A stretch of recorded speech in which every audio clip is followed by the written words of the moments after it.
Hi YouTubers. So the husband wanted me to show y'all what we've been doing. So we bought some mountain half runners from my little garden here, and these are beans that like to climb. So we didn't want to put a lot of money into it, just wanted something to you know, do in the evenings, a little bit of work. Feels good to do some work after, you know, late in the evenings. But so we had a tree that fell. We decided we was going to use the branches from this tree to make us some support for our beans to climb.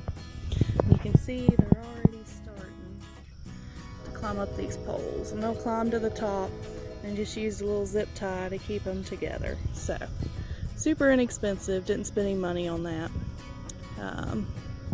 So that's what we did. And then of course over here we'll try to get these next to the fence.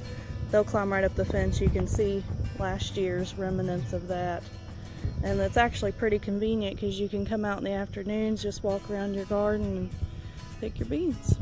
So that's it. That's what we did.